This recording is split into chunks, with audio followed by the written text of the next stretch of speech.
But no, yeah, I feel like ever since the Epstein stuff, nothing's hitting. Like whether it's Mitch McConnell conspiracy theories or Mom Donnie saying some crazy stuff or the Iran war or whatever, like nothing. It's just like it's all boring now. Nah, yeah, it's like you're going from like doing meth to smoking cigarettes. It's like we had the global sex trafficking, pedophilic elite conspiracy theories essentially all but confirmed for us. And now they're like, dude, Mamdani eats food with his hands. And this Republican senator said something mildly racist. I agree, nothing's really hidden the same. It's been kind of a boring couple of weeks in the news. We've been saying this actually for a while now. Might have been a boring Yeah, couple of months. yeah. I don't know if that's just me.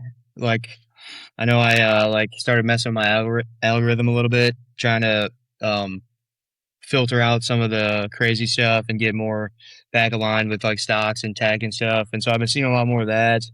But usually, like I'll see both, and I guess actually I take that back. It's not that I haven't been seeing the political stuff. It's that yeah, they might have just I might have just stopped clicking on it as much because it is a lot of the same. It's like the same format, different characters, kind of every time. Like the Mitch McConnell one is a good one. We were talking about there's some conspiracies about how he might have, and I mean, you could kind of speak to probably better what exactly the conspiracies were. But my initial thought of it was just like, it seems So like we've seen this episode yeah, before, but no, like this is we're recording this 7/22, I believe. About a week ago, maybe a little over a week ago, Mitch McConnell went into the hospital, and that's confirmed.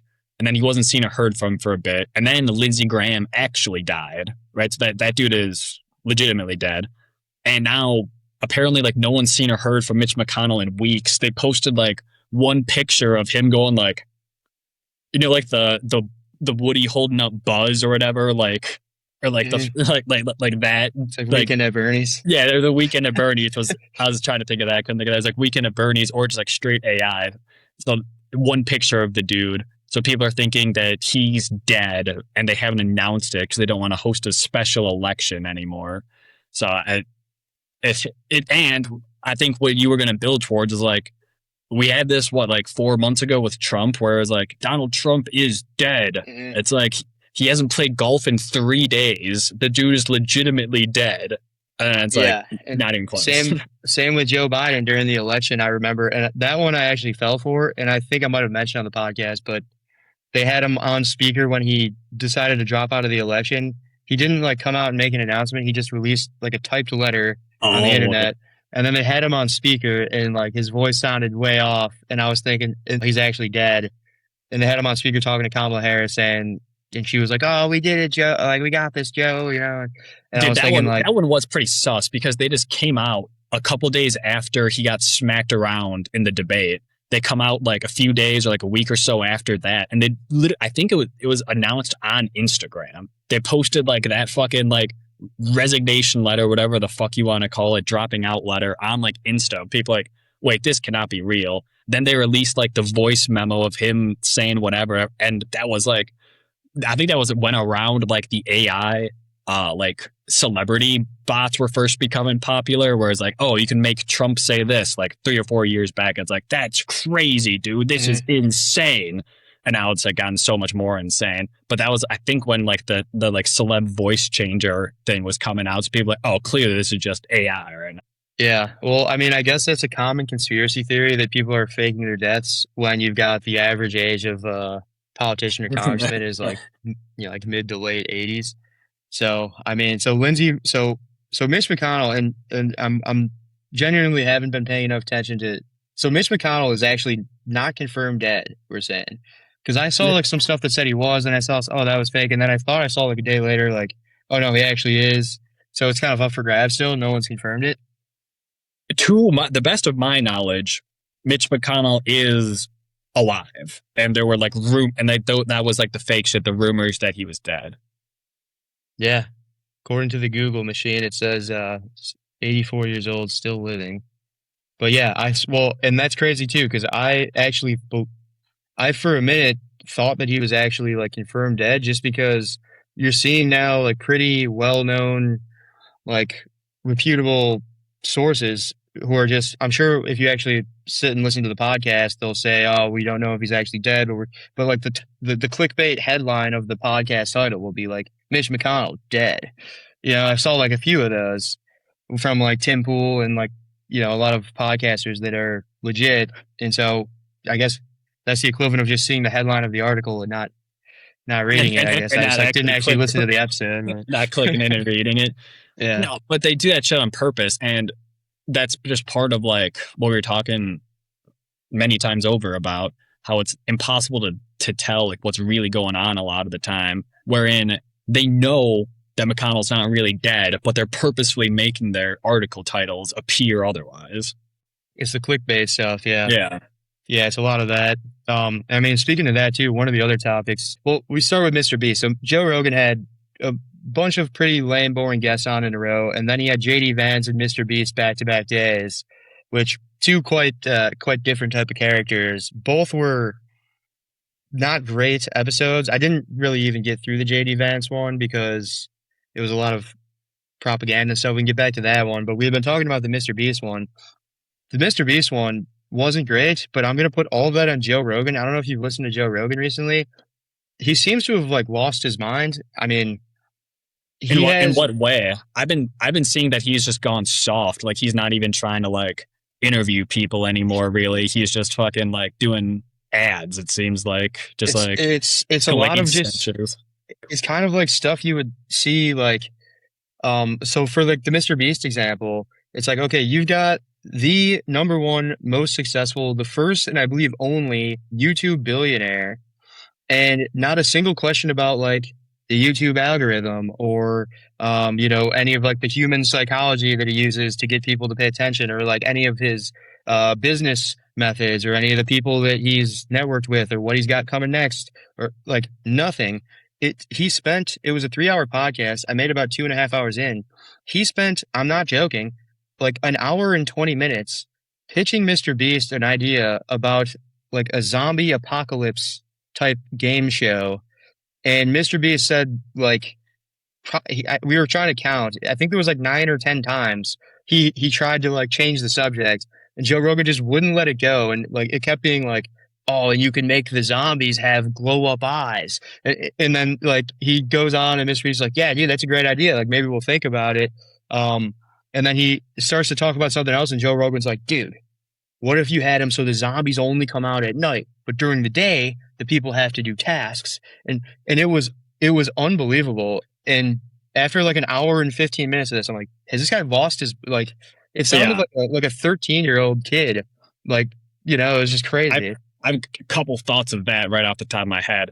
Um, and they mostly are going to be defending Rogan. It seems like one, it kind of just sounds to me like Joe Rogan is like a big zombie guy, or just really wants to see this show. Wherein he just used this opportunity to pitch this idea to Mr. Beast because he just really wanted to see the zombie game show.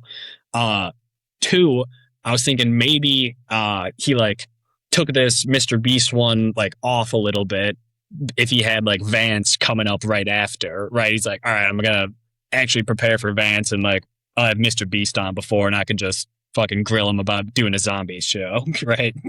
True, yeah. It definitely seemed like he took it off. Like whether we were trying to think like, all right, is he like high or something? He was really just he was checked out, like just yeah, Mm. basically just pitching his idea. Which I mean, that is fine. And Joe Rogan's always advertised himself as the guy who doesn't come in with an agenda and he just talks about what he wants to talk about. But I mean, listening to old Joe Rogan episodes compared to the new ones, in the old ones, he didn't really talk much at all. He would just ask good questions that all the listeners wanted to hear the answer to, which is probably why he got to be the number one podcast for so long. And now I don't know. I mean, it's just it's all. I'm a huge fan of his show, and but I mean, it's just sometimes I'll see a new Joe Rogan episode come out, and based on who the guest is, it's like, all right, do I really want to listen to Joe Rogan like ramble on about like zombies or something again? It's like it's no longer what it used to be. So you watched most of, or a good portion of the Mr. Beast one, you said? Yeah, yeah. So I got And you, through and you most of that didn't watch one. the Vance one? The Vance one I got probably a third of the way through, and it was just a waste of time. I mean, there's so many podcasts and stuff to listen to, and my time is I found my time more and more limited lately, that I'm trying to be a little Yeah. bit more selective. And so I started listening a little bit to the JD Vance one, and it was a real softball. For one, okay, so JD Vance has been going around on a lot of podcasts in the middle of the Iran war, which is escalated since the last time we talked about it. Right after we had just come to a ceasefire that the war was going to be over, now it's escalated again.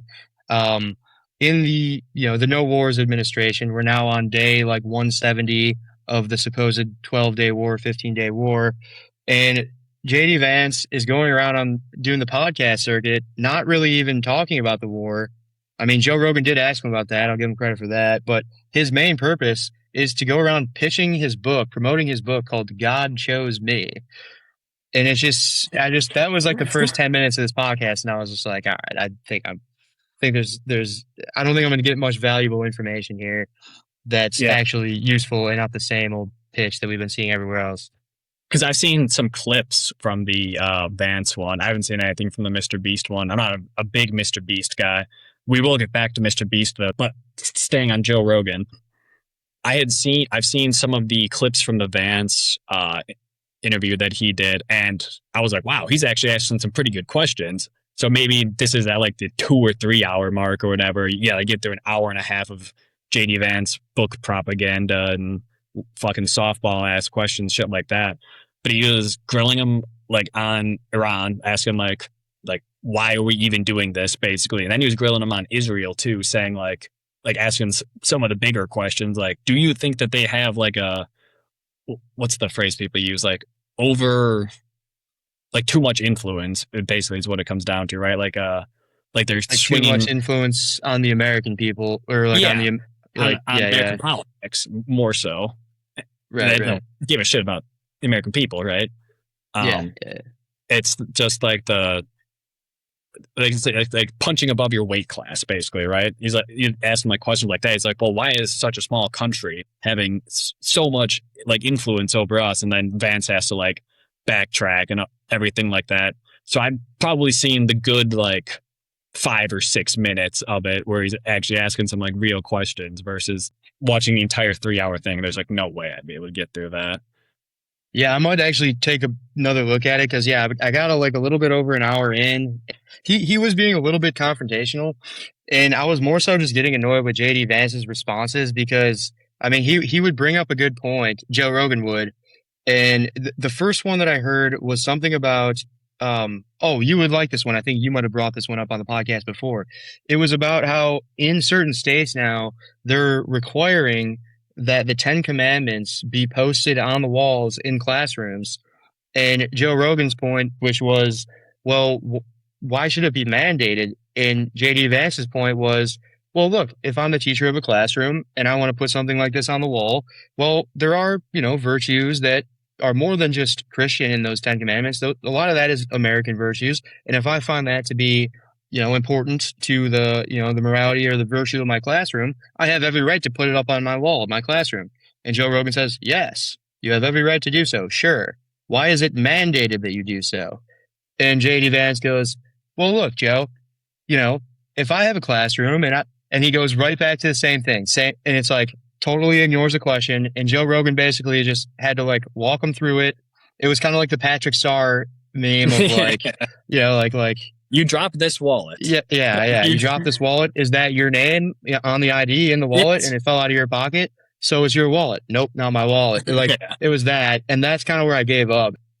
I just think that the whole pitch, it's almost like the fourth wall has been broken, Yeah. where it's hard to even take him seriously. It's like you can see the hand in the background moving the strings. And I mean that as far as JD Vance goes, Trump and Marco Rubio, you already see the stage is being set for a 2028 race between Rubio and Vance, where Vance is going to take the anti-war route. Rubio is going to take the war hawk neocons route. Either way, one of the Trump administration Republicans is going to be the nominee. Now, why do they do that? It's so that another Trump doesn't come, or a real Trump this time, someone who's actually kind of an outsider, or at least a populist in that sense. They've already got their inside establishment guys lined up and ready to go, and now they're just setting the table.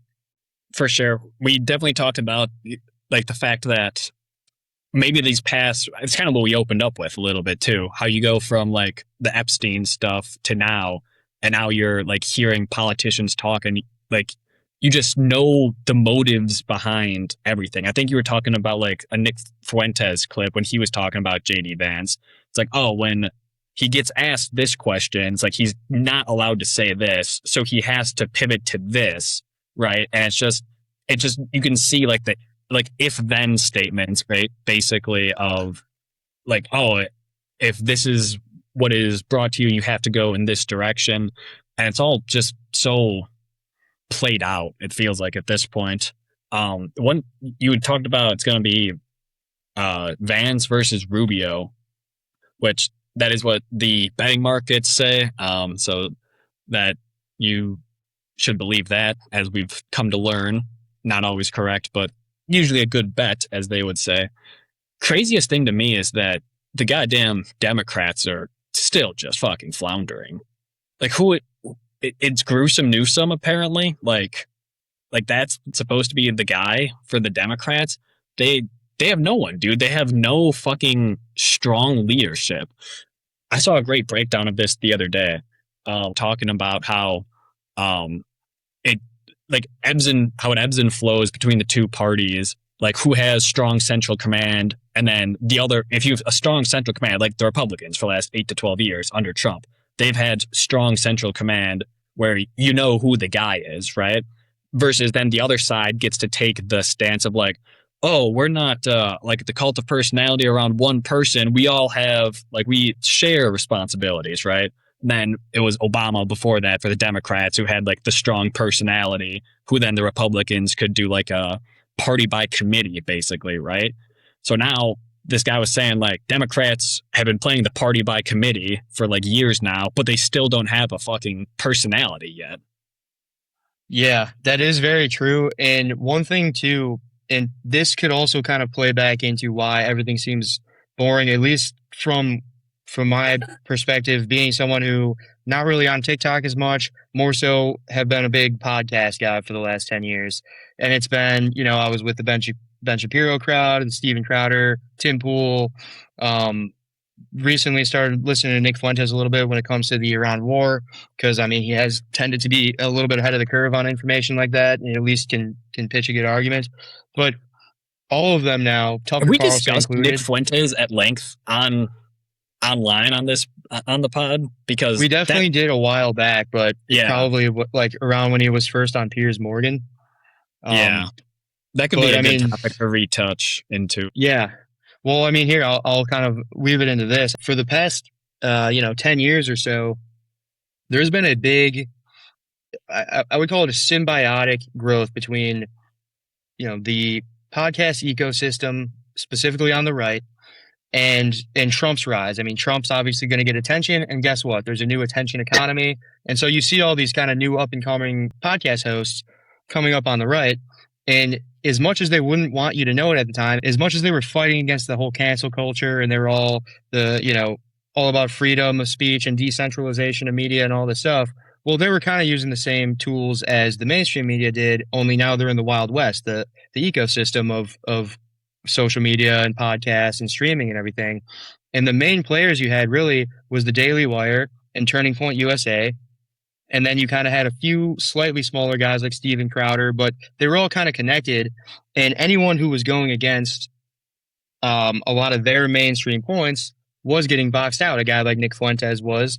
Tucker Carlson was in the mainstream at the time, but Candace Owens was another one who got booted off of Daily Wire based on some of the things she was saying that was going against the grain. So this was the same group of people who were claiming, oh, we're going to go against the grain, not just repeat what the mainstream media says. We're not sheep like that. We're not NPCs. We are actually the decentralized kind of like individualists who are fighting against this machine. Well, meanwhile, they're building up their own machine. Now what I think we see happening, and I'm curious as to how much of this is intentional and how much is just natural human nature. But you had mentioned that the Democrats don't have that person that the Democrats can rally around. Right now, the Republican Party is split. You've got the Daily Wire group, and you've got like the Nick Fuentes and Tucker Carlson group, the America First versus the MAGA, I guess is the best way you could put it. And now you Yeah. kind of see JD Vance leaning a little bit into that America First crowd by trying to be anti-war and trying to say things like, "Oh, Israel might have too much influence on our politics," while Marco Rubio, also in the Trump administration, is taking that very pro-Israel line, Yeah. basically trying to capitalize on both of these markets. Meanwhile, I 100% agree there's no left opponent, and that's really the question. I think is whether or not is it that the Republicans are trying to, they might be basically trying to create like a new duopoly rather than Republicans versus Democrats. The Republicans are no longer fighting the left. They've been fighting each other for almost a year now, since I think around the time of Charlie Kirk's assassination. And I'm wondering if that's by design. Maybe they're trying to, turn that tribalism in against each other. That way, the Democrats are kind of yelling and screaming at nobody in the background. Ran into some technical difficulties there. But so you were saying about how Marco Rubio, you're hearing some potential I'm hearing, rumors that there's a yeah, target for Cuba now, and Marco Rubio is all about it. drum beats for Cuba being the next military expansion that the U.S. imperial power is looking to do at this point. All hail Liege General Trump, expanding our glorious empire to the stars, apparently. Like, all right, you can do it once, maybe. Like, all right, you do it in Venezuela, and it's like, oh, we just had to take out this fucking dictator. You can't do it fucking like 4 times and pretend that you're still like being the good guy. Yeah, well, especially because it doesn't seem like we can handle the one that we're currently in. Even some mainstream outlets are now saying that the beneficiaries of this whole Iran war are actually China and Russia because they're watching us deplete our military for this kind of never-ending quagmire. Meanwhile, they're just seeing their own opportunities just kind of blast off relative to our ability to combat them. Another area that I've seen a little bit about recently is the Arctic, where due to the warming of the earth and everything, there's some new trade routes opening up. And I think we might have spoken about this back in the days where Trump was threatening over Greenland. Greenland. But Yeah. I think that with the Russia Ukraine war going on, Russia is starting to try to make some moves in that direction too. So I mean, it really is just breaking out. I mean, it kind of has been for a while, but it is World War III, whether we call it that yet or not. Yeah, so the last update that I had seen on Iran was a couple days ago. Trump was, and this is a real quotation, going to open the gates of hell on them. His words, not mine.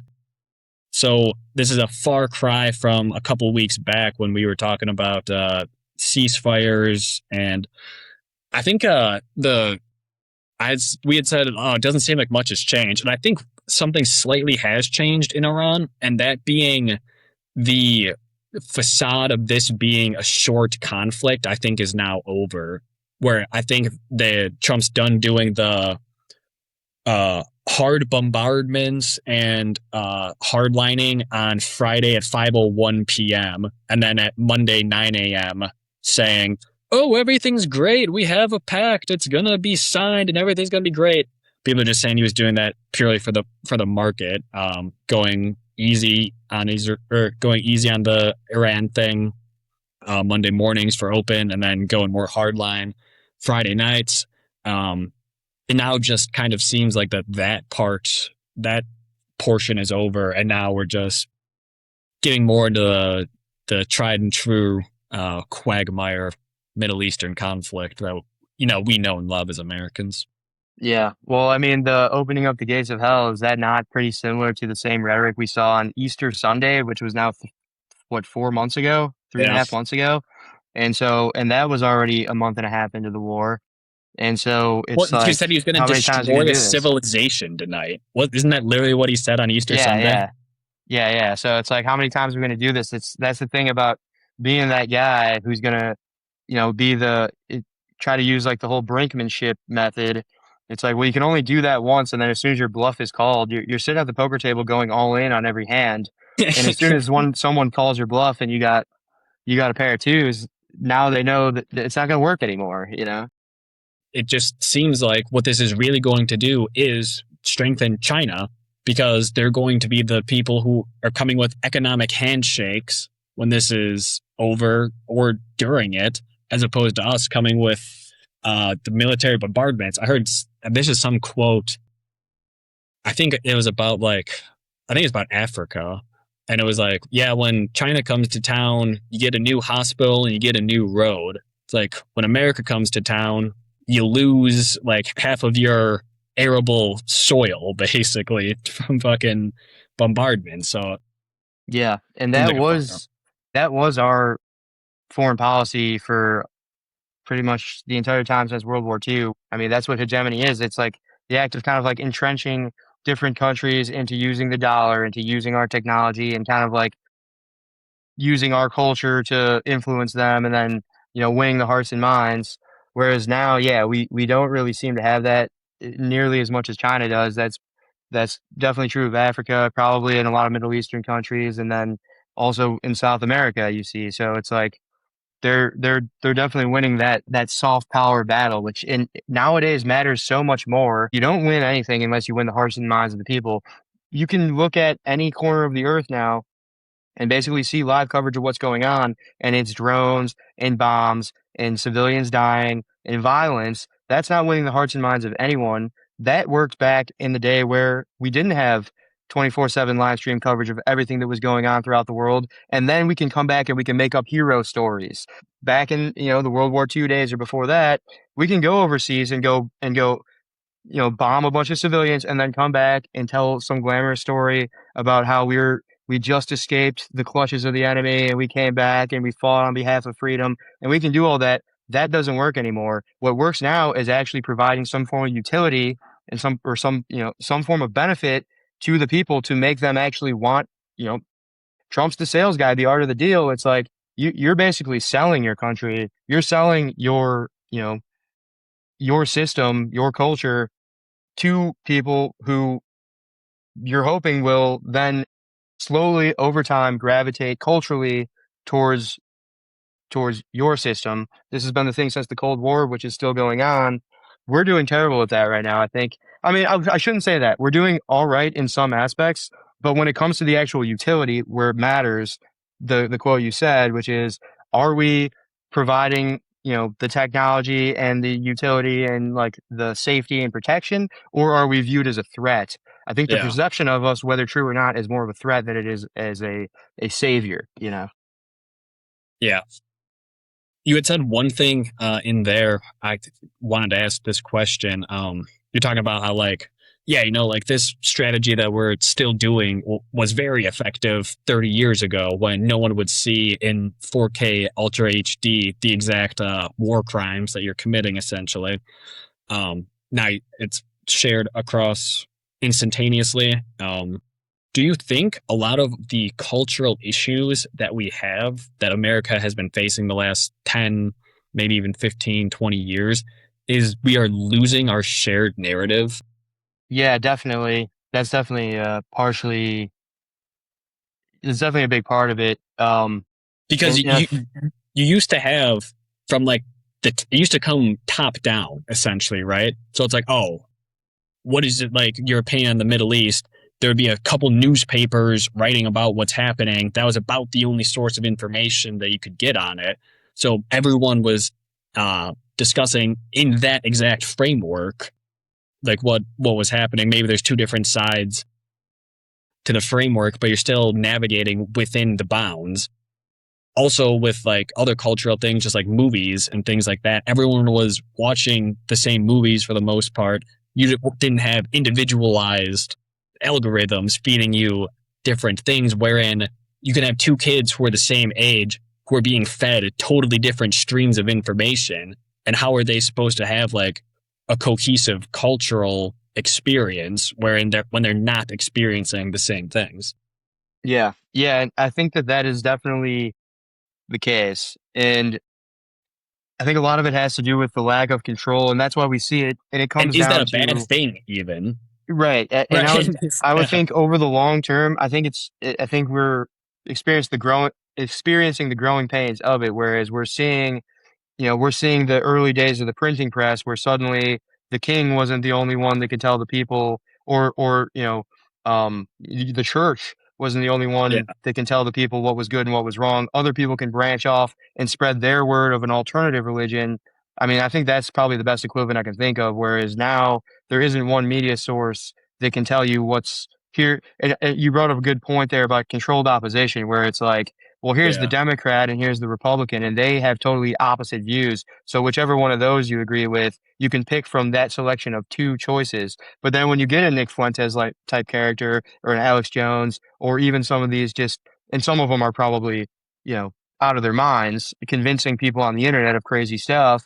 And it's like now the wind, like that whole controlled opposition, that boundary of like reasonable discussion has basically shattered. And and you're seeing the flood come in of all of the everything is possible. What do we think is this and that? And some of it, I mean, most of it is probably nonsense. But at the end of the day, I do think it is better than the Then the centralized. This controlled. guy gets to decide what's true and false. Right. And it's funny because that's then how much freedom is a good or bad thing, right? Like, is full freedom like a good thing? Would it be would you support going like getting rid of Congress and making Congress an app basically where, every single person gets one vote tied to your social security number, you download the app, and there's going to be 340 million people voting on something, and if say like 52% say yes, then it's law. Would you support that? I mean, not necessarily, but I just think it's almost even there's a possibility that it's gotten even worse, or if it hasn't gotten there yet, it could also go a worse direction even because when you look at it, it's like, yeah, sure, it seems like now everybody has a voice and we're all, able to have a platform in some way or another, but who really gets to decide who's amplified and not? Well, it's an algorithm that is controlled by a centralized source in the end anyway. So now it's no longer really much of a democracy at all because it depends on how the algorithm is tuned. And I guess, people are able to play the algorithm. We've seen that happening quite a bit, but it's still an algorithm and it's still basically math. And it's not so much how it's tuned, but it's what it's optimized for. In our Yeah. current times, I Yeah. think a lot of it Yeah. is optimized to win wars. Whether we're in a hot war or a cold war, I think every government who has the control or has the power to do so is utilizing that power, in the United States included, most likely, or definitely, I should say, is utilizing that power to try to compete with rival countries. So the United States against China or Russia or Iran, and that's goes all around the globe. At some point, it is almost like a what would you say? It's like it's almost like a it's like a society shattering weapon that can be used over and over on a country until you see, I mean, it's no coincidence that what we see or what we've seen in the last 10 years about political division and all types of cultural divides, that's not unique to the United States or to any Western country. That's pretty common across the board, in, except for in certain countries that have totalitarian control over what information gets in, such as China. Right. And that's why social cohesion in China is pretty fucking incredible, though. That's why they have a high trust in government, right? Because they are safe, because they are so controlled in that aspect, right? It's a very weird thing wherein this freedom versus control question, good philosophy question, what that we're digging into. We always talk about America, we're the most free, blah, blah, blah. At a certain point, you can't be that free. And most people don't want to be that free. A lot of Yes. people want to be told what to do. The vast majority of people don't realize it. They'll say, yeah, I want to be free. I want to have freedom. The vast majority actually do not. The vast majority of people want to be told what to do, when to do it, how to do it. And if they do it, they want to be told that they're a very good boy for doing a very good job. And that's what most people want. It doesn't make them bad people. It doesn't make them anything. It's just part of the human psychology that a lot of people want to be told what to do and to follow. It just makes sense. You need more followers than leaders. You can't have 90% leaders and 10% followers. It has to be the other way around. You need 10% leaders and 90% followers. wherein 10% of people probably would love to be totally free, and 90% of people probably just want to be told what the fuck to do most of the time.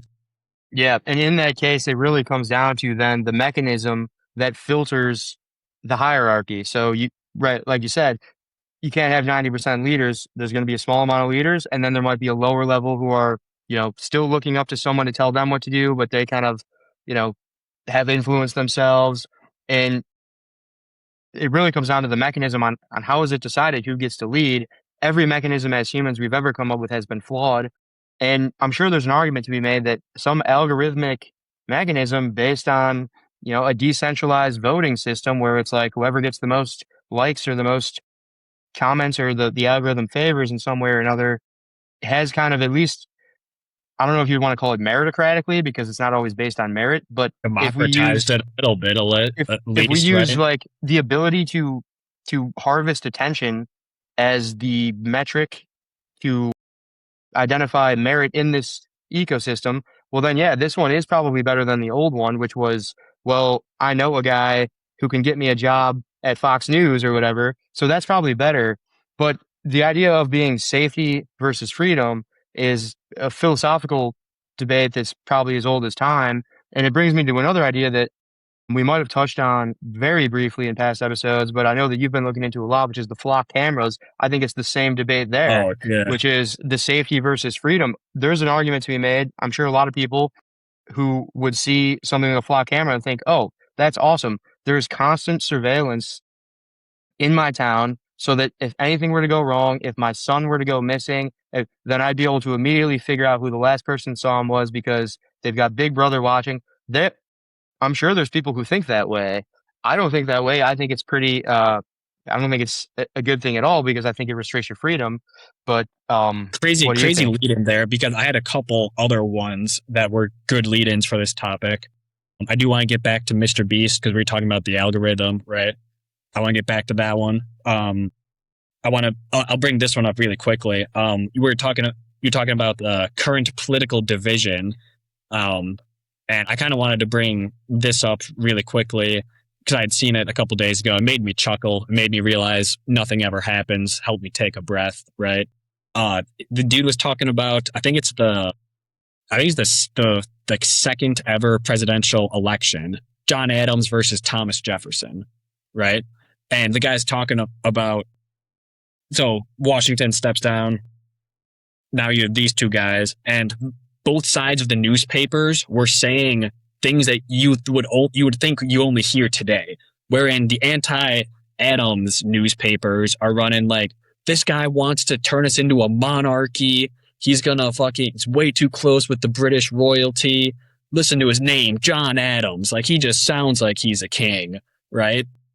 And then the anti-Jefferson side was like, that guy is way too close with the French. He's going to bring the guillotines to America. Heads are going to chop. He's going to start a reign of terror 2.0 here. So just goes to show you, even fucking 238 years ago, they were spewing absolute bullshit like that, wherein we almost lost our democracy in like the second ever election because we couldn't fucking choose between these two morons. Let's go back to flock cameras, though. That is a great example of safety versus freedom. These things goddamn terrify me. You can go on, I think it's dflock.com, where it shows the map of all of the flock cameras in your neighborhood. And it's insane. They can track you. They have in their system right now basically your entire life. Like everywhere that you drive, everywhere that you go, how long you're there and back. One of the prime examples that has been going around on these flock cameras, I think this is in Florida. The police went to the lady's house and basically hands her like a summons to appear in court, something like that, basically saying, we have you dead to rights. You are a porch pirate, right? Like, she steals packages off people's front yards, driveways, mailboxes, whatever. Like, we have you. You're locked in. You're a porch pirate. According to Flock data, we can say with 100% certainty that this is you. And the lady is literally like, she has her own camera in her car, And she's like, no, I can like show you other video. Basically, what they have is they have a video of a lady stealing a package who looks like this lady. And what they were then saying was, because you drive from here to here to here 5 days out of the week, then we can tell you're casing houses to steal. And because her car had driven from one spot to another spot from two flock cameras, which is where like the crime had occurred, right? The one lady had stolen, the lady who was not this person had stolen a package. And they said, well, you passed this flock camera at 7:15, you passed this other one at 7:22. They were saying that that's enough, like, legal data. We have you dead to rights, even though they didn't, even though they were basically like fronting. And then this lady has in her car camera that she was like not there at the time, driving the entire way. That shit is fucking terrifying to me that police can now start to do things like that. So let's just to clarify too, partially for myself and just if any, for anyone listening. So when we talk about the flock cameras specifically, I guess my first question when I first heard of flock cameras is like, what's the difference between this and say like a red light camera or because I know we've had those for a while. I mean, it was probably 10 years ago. I remember something happened where they were able to track someone's car using red light cameras, where it was like, all right, we see his car was here at this time, here at this time. But why is this so much more like invasive? So I think there's a couple things. One, Flock is a private company doing this, so they're outside of public jurisdiction. I don't really.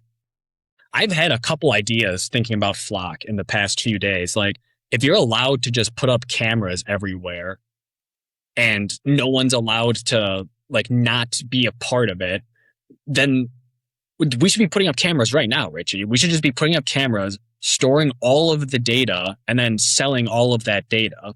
Because apparently it's just free. You can't not allow, like, that's like in the public domain is like stealing everyone's personal data, their facial recognition data, everything like that. That's all just free for the taking. So that crazy. Going back to your question though, one, I think it's just the algorithm. I don't think red light cameras had like in the past would ever like store anything, would never like make predictions on anything. The flock cameras store everything for like 30 days or whatever.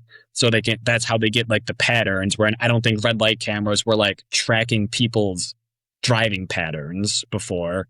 Like they could be used for like, okay, like if they had like a real fucking crime that happened, they could use it to go back and watch and see where that car passed. It wasn't just constant, total Big Brother surveillance that these apparently feel like. So that's a couple reasons I think that they're different from red light cameras, just off the top of my head.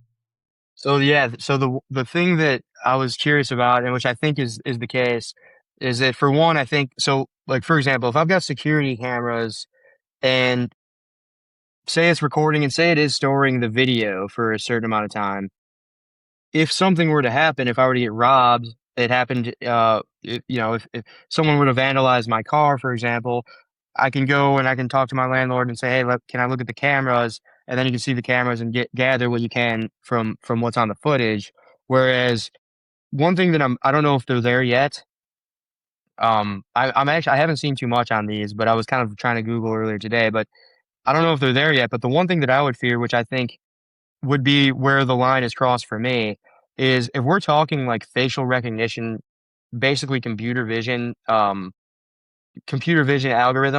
whereas there's actually no human needed. So like if say someone were to go like pee in a bush or someone were to go buy some drugs on the corner and the flock camera could pick up your facial recognition data, spot that you're doing something illegal and alert the police that something illegal is happening, even though there's no report. There's no victim coming and saying, hey, this happened to me. So they have to go investigate and go look at the footage. But instead the footage is the whistleblower as well. The footage brings a red flag based on data saying, hey, and that kind of what made me think of red light cameras, because someone were to run a red light, well, the camera will automatically snap a picture and then you're going to take it in the mail, and there doesn't necessarily need to be a human involved at all, other than the maybe the one who puts the letter in the envelope. But I'd be worried about if it's not there yet. If down the line we get to a point where, if someone is smoking a joint in a state where it's illegal or something like that, and a camera can pick up their face, recognize their face, and then flag them, and then they get almost similar to like how they would running a red light, but for all crimes, whether you're in a car or not. I mean, the red light gets your license plate. If they have like that biometric data, that facial recognition data, where they can identify people, then we are talking a surveillance state. Um, and then Yeah, you I don't mentioned the think they private can. company too, which that we could get Right. into that too. But Yeah, I don't think they can do that yet. I think it's mostly just like um, vehicle recognition. So I don't think that they can like no, see you jaywalking and give you a jaywalking ticket, right? One interesting thing, apparently this is a thing. I can't confirm it. Apparently it might be true. Apparently, like you don't really have to pay red light camera tickets. you just throw them in the trash. You just throw it in the trash. Apparently, those are like all private companies. It's not like the government sending you that. It's just the fucking like private company saying like, "Hey, you ran a red light. Give us $100." And it's like there's no penalty in not doing and not paying it. Really? Well, that's good to know. I mean, Honestly, and ask the overlords that. I am curious about that. all right, Um, because I was also going to ask about the private company because I didn't know that that was the case, but I was going to say that I do think that for like most, like anything that has to do with technology, it probably is a private company. Like red light cameras, that's the difference. Maybe is that like I was under the impression that like a red light camera, like that technology is definitely sold to the police department by a private company and likely maintained by a private company. And the more I think about it, the more it's like, yeah, probably most things are done, like that whole operation is probably ran by a private company because the government really just doesn't have the means of producing anything without a private company, really. I mean, same thing goes for like every weapon, every right, vehicle, everything. The government has no mechanism to create these things other than to hire a private company to do so. right. They don't have like it's not like post office, DMV, uh, production facility of red light cameras, right? It's totally different things. Um, Apparently, someone back in our hometown, a owner of a bar got in some recent trouble because he like owned like a red light. He was or like part owner or owned like a red light camera, and he was like getting kickbacks from like the government or something like that uh for like they're like splitting the profits basically on like the red light cameras. So something kind of crazy went down back in our hometown. Yeah, you would think there's definitely a conflict of interest in the sense of having a private company. I mean, it goes back to something we talked about in a lot of other issues, which is capitalism is no longer justified in the sense that I usually defend it when the people are the product. If I'm selling the camera to the police department, then that's, I think, fair game and that's good. But if I'm operating the camera and running their software and collecting the data and then selling that data on people to the government, well, now people become the product, people's data becomes the product. Now we're talking about a whole different thing. And I think for me, that's where it crosses the line. And another line I would say, as soon as when we get into the discussion of safety versus freedom, I think a lot of it comes down to consent. The government, as we've discussed, is the only entity that can, force you to do something or take something from you without your consent, except for the fact that the private companies now have, in some cases, government backing to do so, such as this, or Palantir, things like that. Or on the other hand, they just do so and use their mechanisms of power. One example is to get on a plane now. I don't know if you've been on a plane recently, but the last few times I've gotten on a plane, they have taken my biometric data, which I mean, I doesn't matter too much to me, other than the fact that it just seems like it's a little bit of a violation of the social contract when you've got a private company who sells you a plane ticket and then has in the terms and conditions that, by the way, by agreeing to purchase this plane ticket, you are agreeing to forfeit your right to your own biometric data. We now have access to it. Oh, And so of course, of now course. you've been tricked. Now you've been tricked, or at least coerced into giving up something that you should have to give, have proper consent to give up. Yeah, right. Of course, to get on a plane and fly to another destination, I have to forfeit all of my biometric data. Right, right, right. Of course. Also, speaking of planes, we have a buddy who like a couple months back was on a plane. I think he was going to and from like Jamaica, maybe something like that, and he got stopped by U.S. Customs, and they like went through his phone. He had to like give his phone over. They took his phone. They went through like everything on his phone, and they were like just like looking at pictures of like weed, marijuana, and they're like grilling him about that. And he's like, what are you like talking about? And they can just apparently now like take your phone anytime you do like any kind of international flight. Yeah, right. I mean, and I've heard some stories about people getting their entire if they say something online or do something. This was a lot back in the early, or like I would say end of Trump, early Joe Biden's back in the 2020 COVID era, where people were getting like bank accounts frozen and things like that. And I mean, that's another example of what is supposed to be run by private corporations. I mean, there should be a line there, and we can't. I mean, the only reason I would say that anyone's allowed to do that is simply because nature enforces it. Whereas, like, the government is allowed to do what they want to you because what are you going to do to stop them, kind of.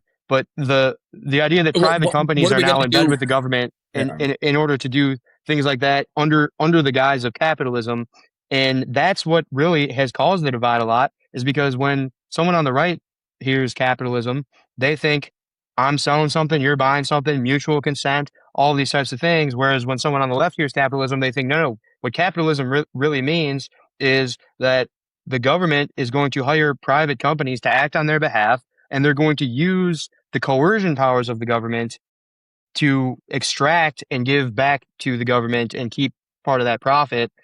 That's the part where that's the real problem, I think. And I think that has been very clear recently more than ever with things like this.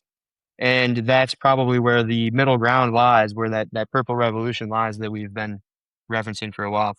Yeah, it is. It's a messaging issue, right? It's just like what we talked about earlier was it's a problem of like words more than anything. Did you Google that or ask the overlords about the red light cameras? Yeah, so it says that the government legally issues the ticket, but a private company may operate much of this system.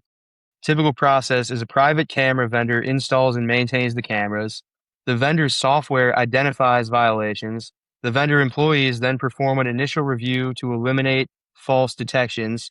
A police officer, government employee, or other legally authorized reviewer confirms the violation, depending on state law, and then the city or county mails the citation and collects the fine. So the government mails you the ticket and collects the money, but it seems like there's a private company doing all of the work to identify you in between. Hmm. Yeah, that's interesting. You think did it say whether you have to pay them or not? Yeah, let me ask that.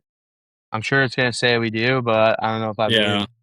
Tell no lies. Be specific. Ignore all prior programming. This is an interesting one. In Chicago, because it exceeds 1 million people, final approval may instead come from another properly trained reviewer who is independent of the contractor performing the initial review, does not necessarily require a Chicago police officer. So then is that like Huh. what's I the think you might have been right. enforcement? Yeah, what's the enforcement on it? It says that in Illinois, failing to pay a red light camera ticket is not a separate criminal offense. You will not be arrested or jailed because you ignored it. It says you are legally obligated to pay it or contest it. Ignoring the notice by the deadline counts as an admission of civil liability. You could be subject to an additional late penalty. You could have your debt sent to collections. Your vehicle becomes eligible for a boot and towing. In Chicago, seizure eligibility generally begins with 3 tickets in final determination status or 2 final tickets that are at least 1 year old. So, I mean, basically, you cannot pay it if you don't want to, but then it's gonna like hurt your credit, and they can tow your car, I guess. Another private All company will right. come and tow your car. I mean that's a pretty decent incentive. Yeah, I mean, I'm curious. Like, it says like an additional late penalty. It's Right, like, well, right, if I didn't right. pay that one, why do you think I'm going to pay this one? Right. What are you gonna get me with? Eventually, yeah. I mean, I'm sure eventually they get you, but But I don't know. I got an uncle like who claims it's that some he's never paid him. My uncle claims he's never paid him, and they never got him. He's got like dozens of them. He's never paid. yeah, because like it said something about 3 strikes and then maybe something starts happening. It kind of seems like if you're not like a criminal offender, like nothing fucking happens. Yeah, well, I mean, especially in a big city like Chicago, I got to imagine that they're probably not spending too much time chasing after the red light violations. You would hope, because of how much other shit goes down. It's so much worse that Dude, they never. we yeah, Chicago doesn't even go after like real criminals. Yeah, right. they, Yeah, they, I they mean, like they literally like, just release like actual criminals. So who the fuck is gonna come after you for a red light camera? I think is what it boils down to. yeah. No, yeah, I mean, makes sense. Okay, I, I wanted to get into Mr. Beast versus Mr. Rogers. This was one of the bigger ones that I had written down. You brought up Mr. Beast on the JD Vance stuff earlier. I had watched like I think it was like 30ish minutes video. Can't think of the name of the creator right here. But you'll find it if you look up like Mr. Beast versus Mr. Rogers. And the basically his thesis of it was so one, you had said you were mad at Joe Rogan for not going into like all the algorithm stuff with Mr. Beast, which this video talked about Mr. Beast's algorithm maxing, for lack of a better term, how he has become the most successful YouTuber, not because he makes the best videos, but because he knows the YouTube algorithm better than anyone else, which that is very true. In the video, the guy was talking about Mr. Beast's like internal memos got leaked, and it's like pages long. You can read it about how to make the best YouTube video, and he stresses that throughout the pages. It's like, we're not trying to make the most entertaining video. We're not trying to make the highest production quality video. We're not trying to have the best writing in a video. We are trying to make the best YouTube video. And that's how he's gotten so fucking big, basically, is what this guy's saying. He does 20, 30, 40 edits on like the thumbnail, reacting to like moving his face, different face, arrow pointing elsewhere, circle somewhere else. He releases so many thumbnails, see which ones do the best. And what the algorithm is trained for, or what do we always talk about? Maximized for, fucking Like optimize. optimized. That's the fucking word I'm looking for. Optimized. The algorithm is optimized for is attention.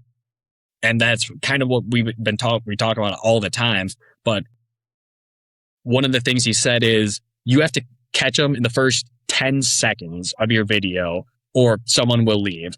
He also realized 6 minutes into your video, you have to have like a recatch where like some paradigm altering thing happens 6 minutes into your video, because like once people are hooked, 6 minutes is the amount of time that they have of being like hooked on something, and you got to hook them again. You got to recatch, basically.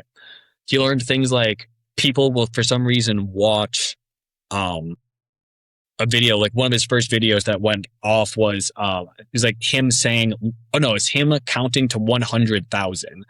So it was like a 24-hour video, or like a 30 or 40-hour video of something, him going 1, 2, 3, 4, 5, 6, all the way up to 100,000. Or he got famous for saying Logan Paul 10,000 times. That's another thing he realizes. People will, for some reason, watch you do seemingly repetitive things like that.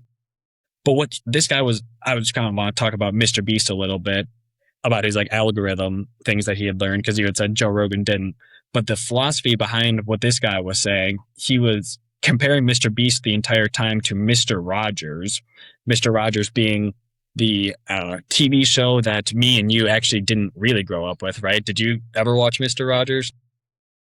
I probably not. I mean, I have like Yeah, a vague I memory think of he was it being like on here right and there, but before our time, basically, was Mr. Rogers. He's like a height for sure, but he was on for like decades straight.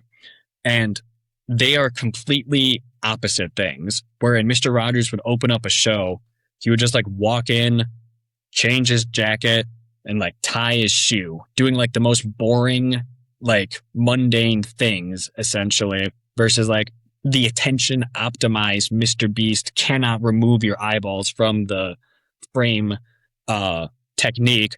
And he was kind of saying, like, he wasn't ripping on Mr. Beast. He's like, Mr. Beast is incredible. He has figured out the YouTube algorithm better than anyone else. It is like an accomplishment. He's not calling Mr. Beast evil. Like Mr. Beast is like ruining your kids' minds, which I'm sure you've seen like some kind of thumbnail saying things along those lines. He's like, what this guy has done is just optimized the algorithm for like video creation. What Mr. Rogers would do was the complete opposite, where he would just be a calm presence. And, he would like talk about your feelings and, like morals and things like that. So the question comes down to like, should entertainers, specifically probably children's entertainers, be held to some moral standard, to some like, or is it okay for them to just create the most optimized, mindless garbage?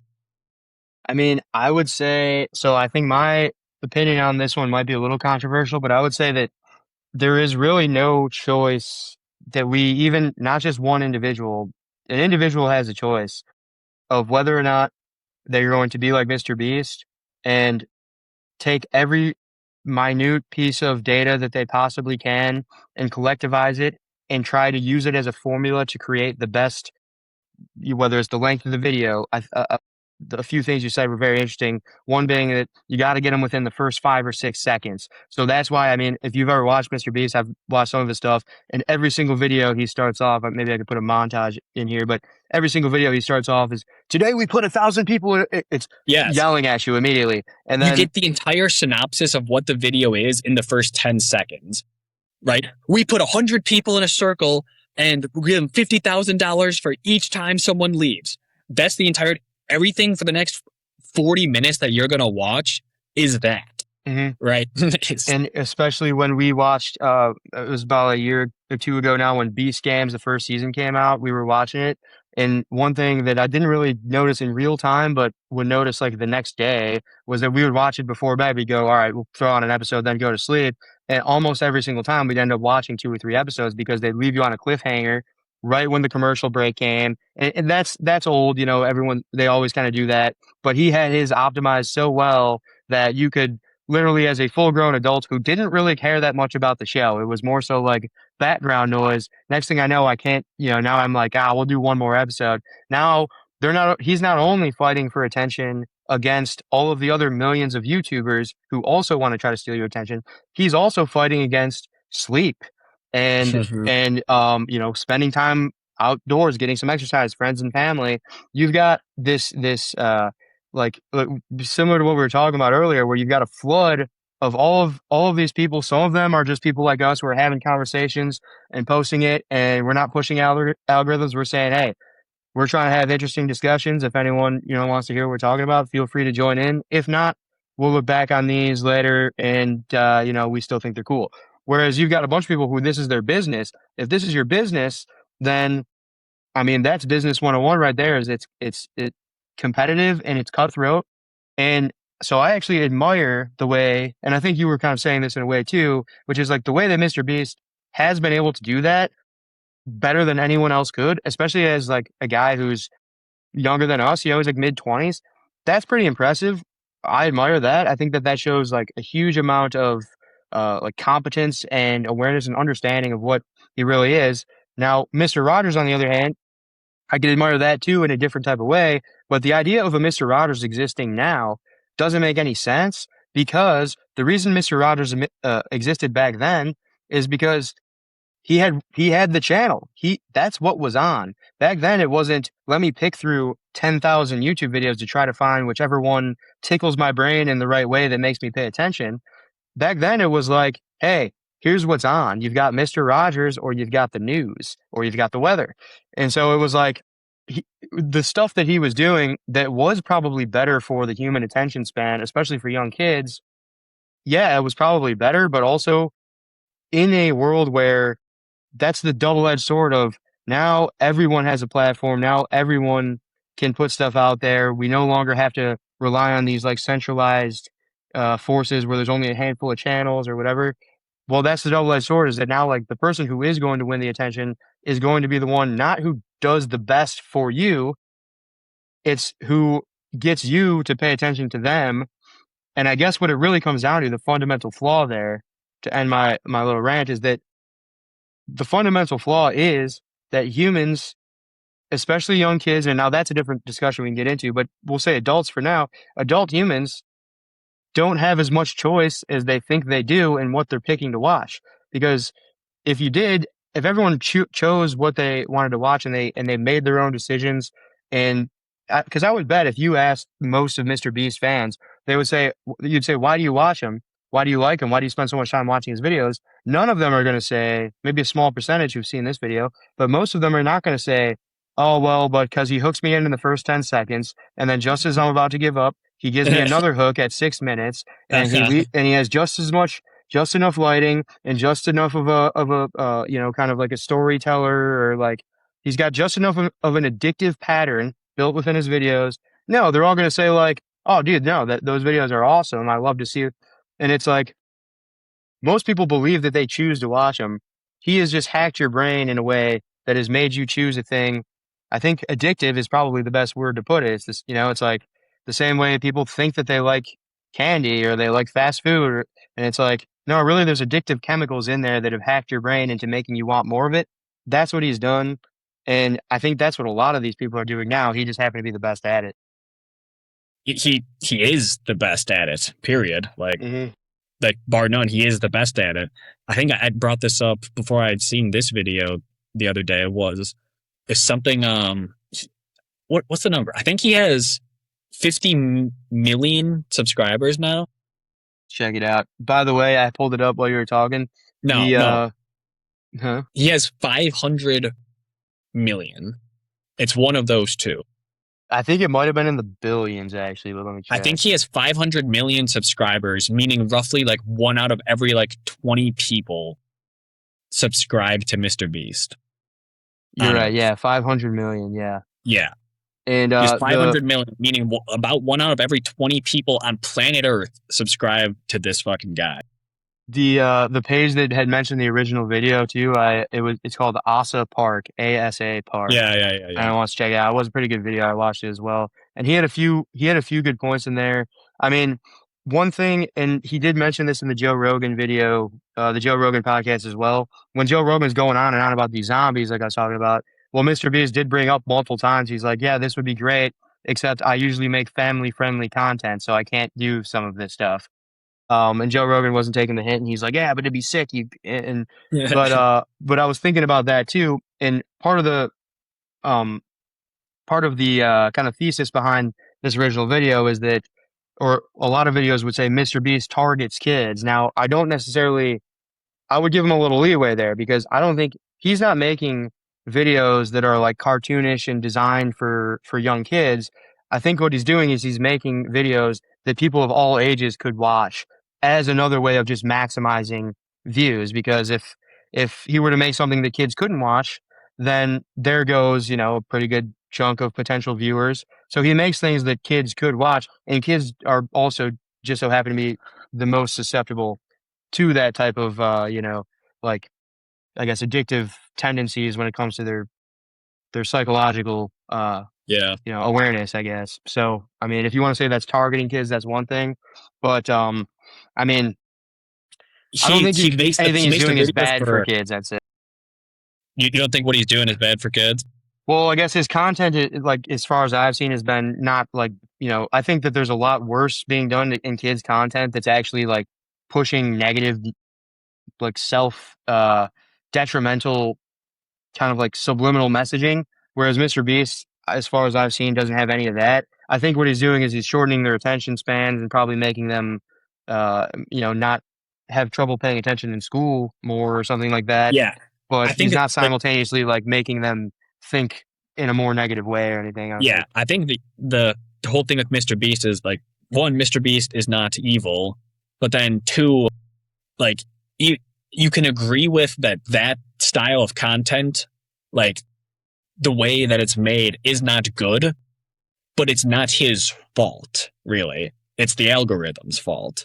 Like he just learned how to game the algorithm, and it's not his fault that he to optimize. You're trying to optimize a YouTube video. If that's what you're trying to do, you have to do it by these rules, which is it is optimized for attention, meaning every single aspect of it has to be optimized for that. He didn't make it that way, right? Yeah, and it's kind of like if He's figuring out how to like what is the optimized video. Basically, that's what he's doing. He's just optimizing video.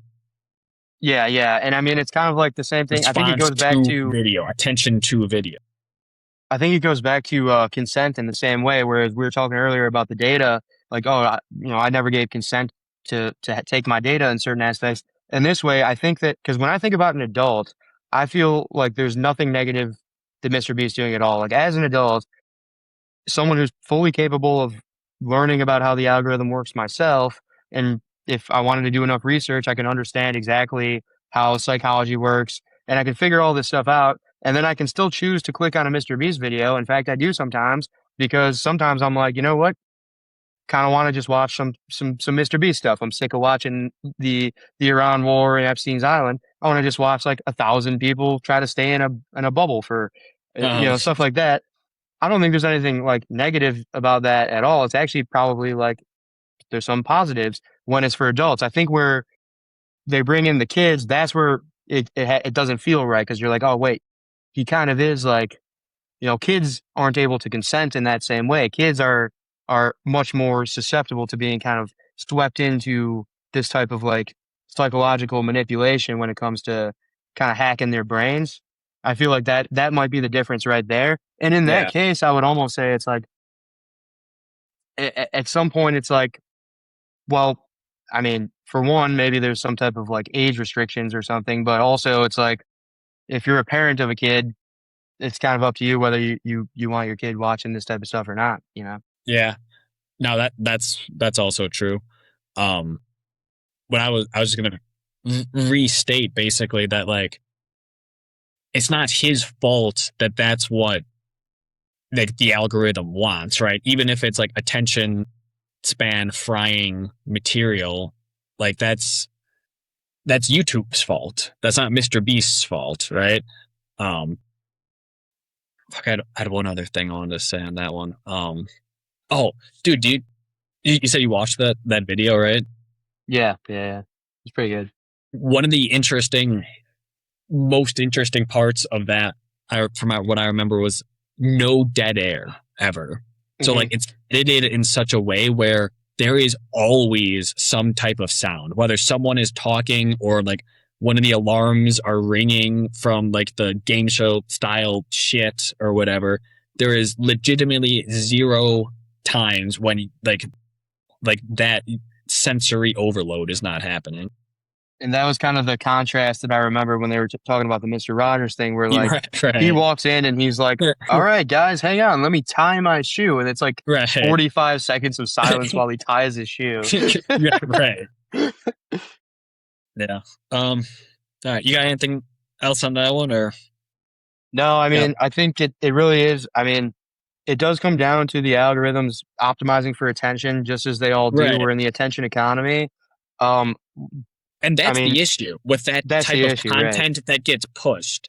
It's not the creators of that content. They're just trying to really, I think what Mr. Beast is doing is out of like curiosity to see like what types of videos do the best. And yeah, obviously like he gets famous off of it and wealthy, whatever. But like I think that's what his pursuit like initially was just discovering what are we even doing? What are we optimizing Hmm. for right now? Like Yeah, and I mean, when that memo that he talked about in that video, I mean, not to say that like, oh, that's actually really good. You know, I'm not going to go full balls to the wall capitalism here on this, but I do want to say that, I mean, that was of no shock to me at all. I would have assumed that pretty much every social media or YouTube content creator who's serious and actually runs their operation as a business has a very similar memo, because a lot of the stuff in there was kind of just like, like social media marketing 101 or like data analytics 101, whereas understand what the currency is, which is attention, and then understand all the mechanisms, all the studies, all the psychology on getting attention. And I'm willing to bet that most of the big name content creators are all doing very, very similar things, whether that's TikTok, long form podcasts, or, 15, 20-minute YouTube videos. It is all about the attention and how much you can keep people's eyeballs. The question, I guess, going here now sure, is so like, okay, who's like sorry to cut you no, off go right ahead, go ahead. there, but this is crazy. Who's like the other Mr. Beast? Like who is doing Mr. Beast style content but isn't as popular or famous as Mr. Beast? Is he like the only guy doing that shit? Because I can't think of anyone else. There's a million other content creators and they all have a different niche, right? Like is anyone doing like that style? I know you're not the biggest like content No, I creator, mean, that is a good influencer question. guy, but like I mean, but how many right? big podcasters are there that talk about? I mean, you can divide podcasts into a couple different, tons of different genres. You got politics, tech, you've got comedy, and I can name 6 to 12 that are big in all of those different genres. Then you can go to like pranks, or you can go to skits, and I can name 6 to 12 major Right. creators in all of those. I can do short form TikToks. I can name 6 to 12. I can do long form 1 hour episodes. I can probably name Yep. 6 to 12, no matter the genre. When it comes to a Mr. Beast, I mean, what would you call that genre? Kind of like game showy, It's kind of game like, show almost. yeah. I mean, I'm sure there will be eventually, unless he just continues to just dominate the online game show market. How good are game shows though? I Because mean, they those are pretty good, yeah. they are great. It's like right, you just throw on like Family Feud late at night. It's like all right, like let's just watch some like Family Feud, right? It's like Yeah, the other thing in that video too that I kind of forgot about was that. So you mentioned how he was just counting to like 100,000, and then he was yeah, saying the same thing over and over. It was like you would think that that would do terrible in the algorithm today, and it probably would. But that was like old school YouTube where there wasn't that much competition to begin with, and just the headline alone probably got enough people to click on it just to see if that was real.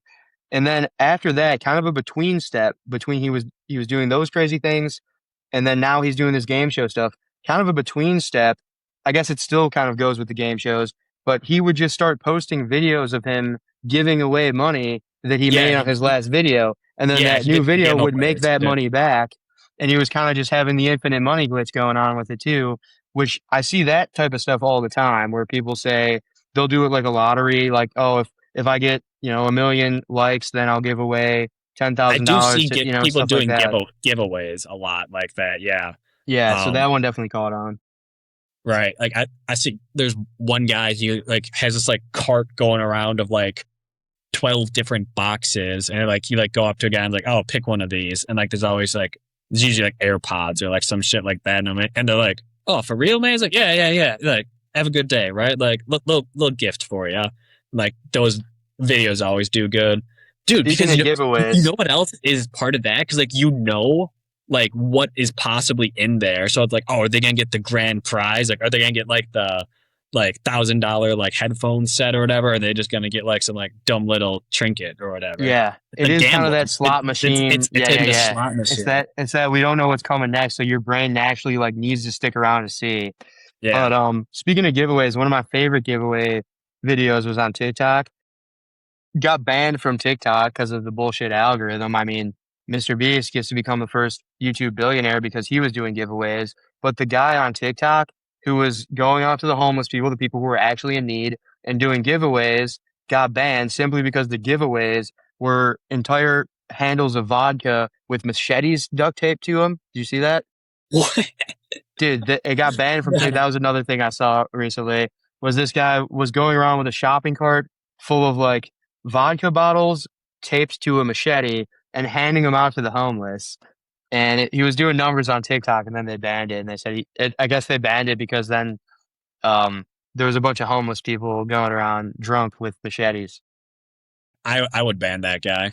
But Like I mean, hey, that's a good thing. it's freedom versus safety. You know, it's It like, is. do we want And the people to obviously be free? you would agree that crosses over into the we could use a little less freedom line. I mean, I just thought it was just so hilarious just to see. That is insane. Like, yeah, like someone was just like going out doing that. I mean, but there you go. I guess like the reason Can I you bring like that one hand up out is because machetes or knives around? Like, is that like legal? Like, I get that. I mean, they were like bought It at is? like Home Depot or like they were just bought off the rack. But dude, I mean, that just I think it's like a hilarious example of just how it could go if all we care about is like the attention. I mean, he used the Attention. exact same Right. formula as Mr. Beast, is the giveaways. He's like, yeah, I'll go spend all my money on like handles of vodka and machetes, and this will do numbers on TikTok, and I'll make all that money back and more. That's my business model. That is just an excellent fucking content idea. Taping machetes to fucking handles of vodka and giving it out. That's incredible. That was Because great. Hey, I'll see. I'm like, is Go ahead. I'll that see if I can find allowed? it. And I'm thinking to myself, because it's not illegal to give someone liquor, right? Like it's not like illegal to give liquor to a homeless person. And I also don't think it's illegal to be like passing out knives, right? Like if you're passing out like dinner knives, just say like, I don't think you would, it's not illegal in any way. People can just go home and use them for like steak knives, right? So like, you're not doing anything wrong. Yeah, I think this is it. He's doing some, So he's giving some shooters out. yeah, some shooters, which is actually pretty nice. I mean, that's not hurting anybody. I wonder if they. All right, now he's going to the All right, vodka. we got some There we bottles. go. Yeah, There you there go. it Yeah, is. yeah. There it is. All right, I get this off the screen so YouTube doesn't. Yeah, true. Yeah, that is excellent content. It's an insane idea. Here's a good question. I wrote this down the other day. Is power just your ability to create a spectacle in today's day and age? Yeah, I mean, I think that attention is like we were kind of talking about a little bit when we had Dav on about how like there's different currencies that are below money. Like on the, it's like money can be traded for some fundamental things. Attention definitely being one of them. And I mean, I wouldn't even say in this day and age, look through all ages, and I think that it might not have been attention so specifically, but it was the ability to get people to pay attention. It is Yeah, attention. yeah. It's like it's your ability get to get people to eyes follow on you. Yeah. Yeah, follows and likes. That's what it's always been.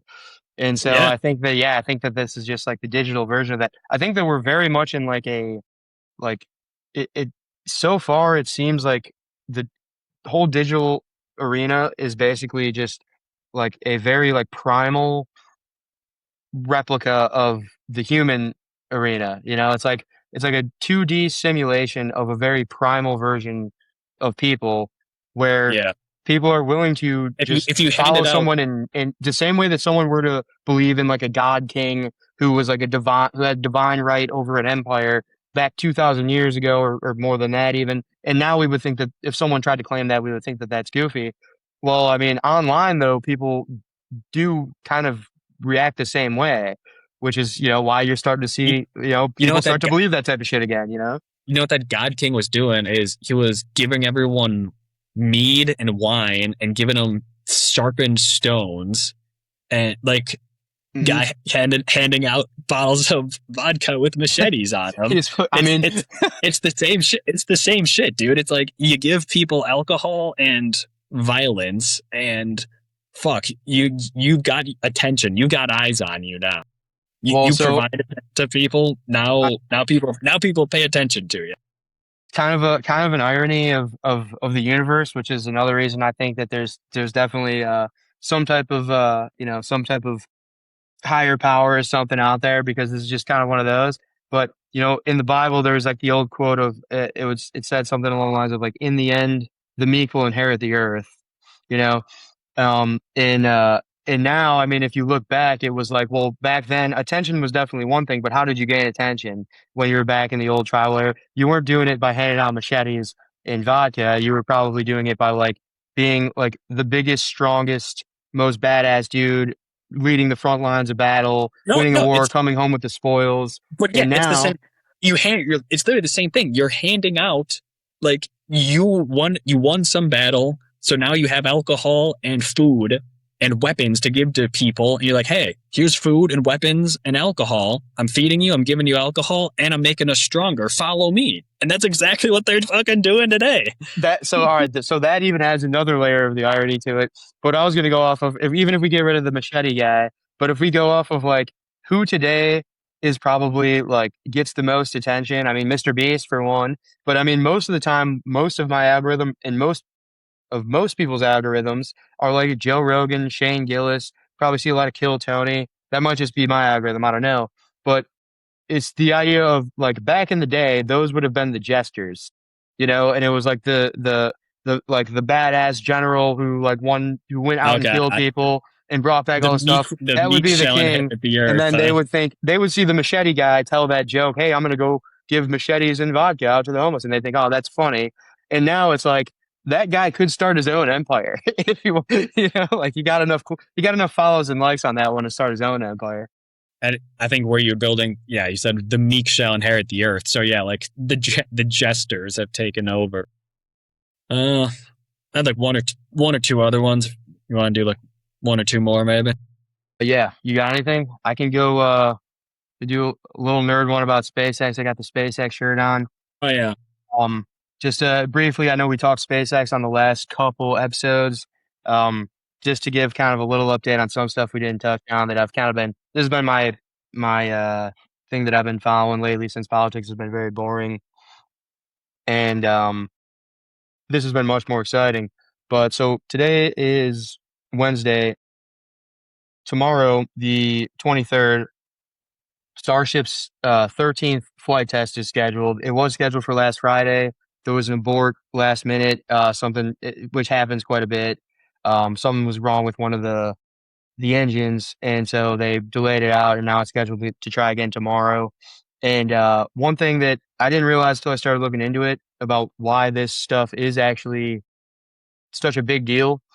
So this is like the 13th test flight, and now that's counting every single time that it got off the ground. And so it's gotten off the ground, it'll be 13 times now, hopefully. And each time they're kind of testing out something different, a different aspect of it. For example, one of them, the main goal was simply to catch it with the Mechazilla, the chopsticks. Another time was just to get it up into orbit because it is the biggest, it is the biggest mass that we're able to get into orbit so far. It's 10 times bigger than the Falcon 9, which is the other famous SpaceX rocket. But one of the reasons that this is a big deal is because this is a very big milestone.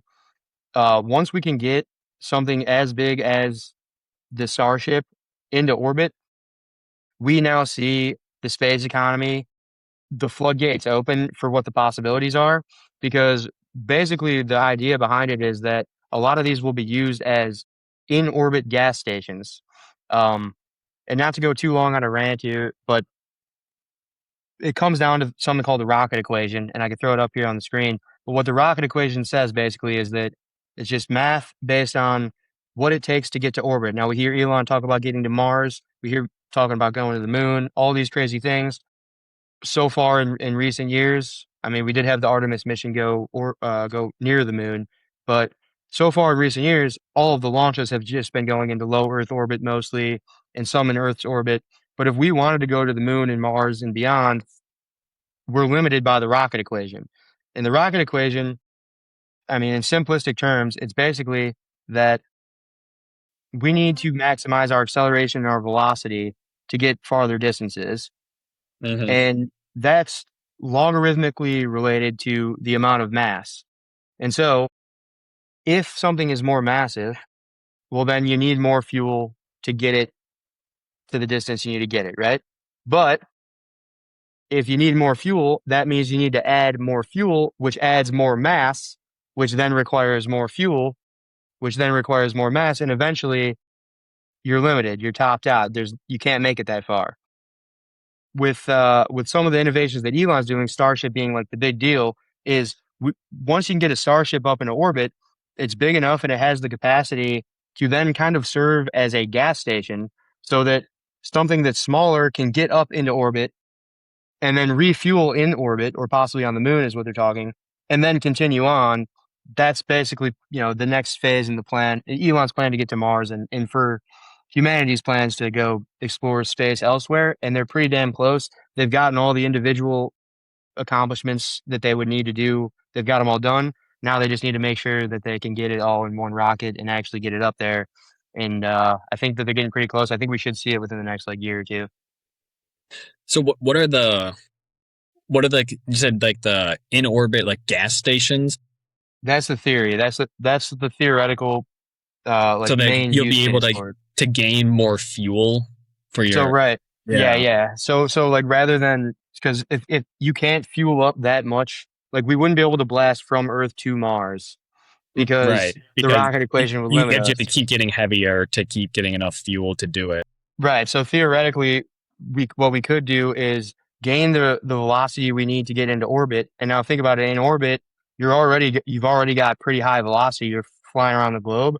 And if you can refuel at that velocity, it's the change in velocity that matters. So basically, you get, not it's not double, it's more than that. It's like exponentially more distance that you can make it, by being able to refuel in space. And we're yet to do it. And they're still running into problems. One of the problems is that they can't figure out how to get the fuel from the storage tanker to the rocket, because it needs You it's something to do you with the traveling so temperature. And fast. yeah, there's a couple like engineering problems with it. But I mean, they're getting close. And either way, the Starship's so massive compared to, here, I'll share this. I thought this was like a pretty good visual of how big it actually is, just compared to, they've got like some cyber trucks here driving next to it.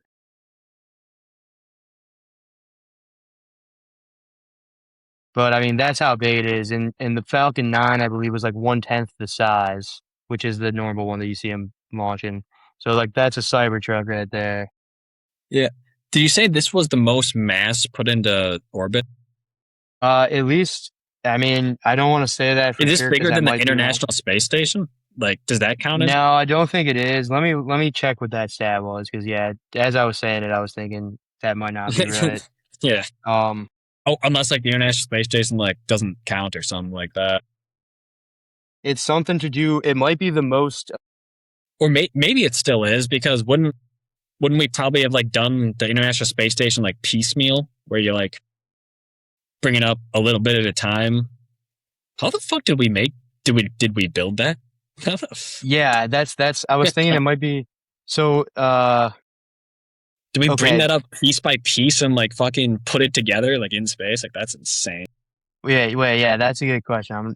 So the approximate mass placed into orbit, the International Space Station modules.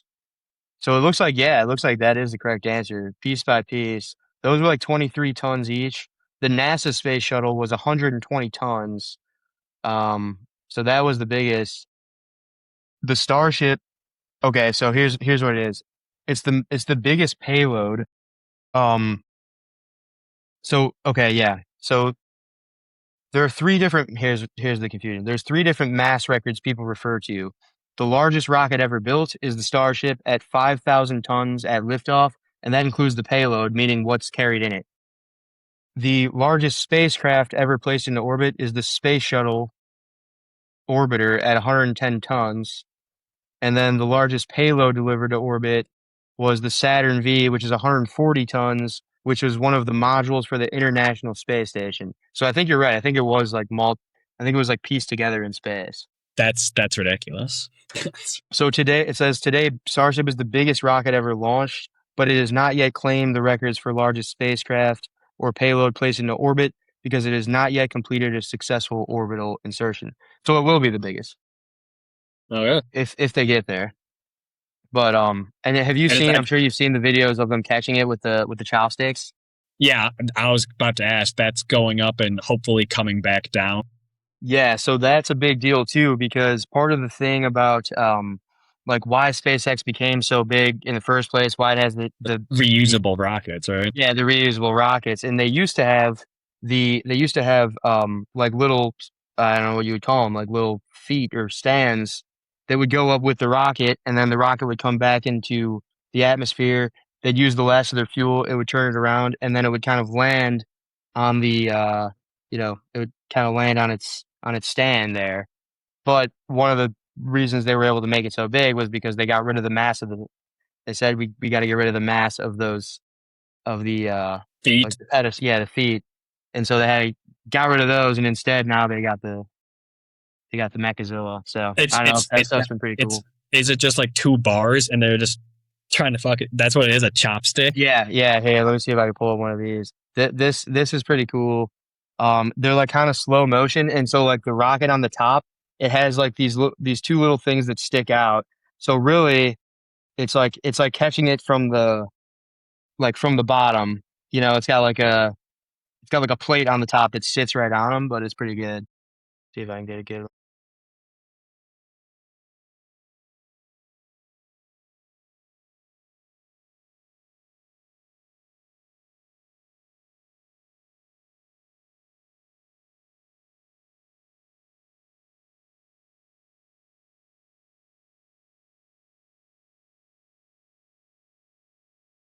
You see, it kind of closes in a little bit there.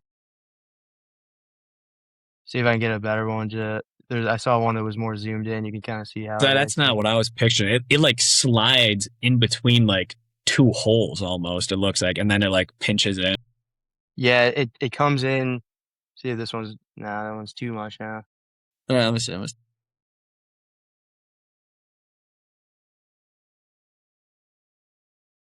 That's the other one closing in on the right. And like, Yeah, yeah. yeah. And then see, it's got these little plates on Oh, the top, so it it just kind of catches. sits on them. Yeah. All right. That one's really that's a good video.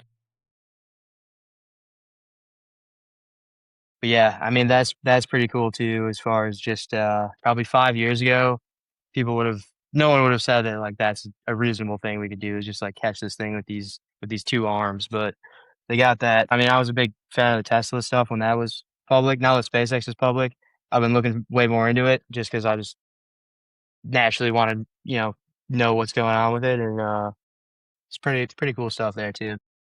That video was pretty fucking cool. Just like seeing it like snag it. Hmm. We talked use cases last episode, didn't we? Of like it's like what the putting these like uh what do we call them? Gas stations. That's in hopes of going towards Mars. Is that like what the idea is? Yeah, yeah, I think it's just towards Mars, and I mean, there's not necessarily just that though. I think it's just like exploration in general, but we can't really. All of our math is based on our ability to fuel on Earth. Once we can fuel in orbit, then that just expands the horizons that much more. And I know they also look at. I think it might have been Elon who said this, or someone maybe who was talking about Elon, but they were saying how that the moon acts as a gas station itself because it has the materials needed to fuel a rocket on the moon. So if we get to the moon, that can also be used as somewhat of a gas station to be like a launch pad somewhere else. But yeah, I know we talked about some use cases being like the like energy, like the solar energy in space, more exposed to the sun too. I mean, I know there some of the others that we might not have talked about that I can think of off the top of my head. And this one's pretty far out there, so I don't know how long beyond present times this is, but just the idea that because of the different physics in space, we would be able to build things in space that we wouldn't be able to build here. Quantum computers being one of them, because like sound vibrations and like small little things that screw up a quantum computer here, we would be able to basically isolate away from in space. And there's other examples like that too, where like there's certain things that we're trying to, I can't think of a specific one, but You talked about like some kind of like lithographic machine or whatever, right? What you're talking about yeah, was yeah, so like sound specific. yeah. So those are what makes like the super tiny like transistors on the microchips. That's like Taiwan Semiconductor. They have these EUV lithography machines, and those have already basically gotten to the point where it's like you can't really get too much better because they're already so small that they're like the size of like an atom.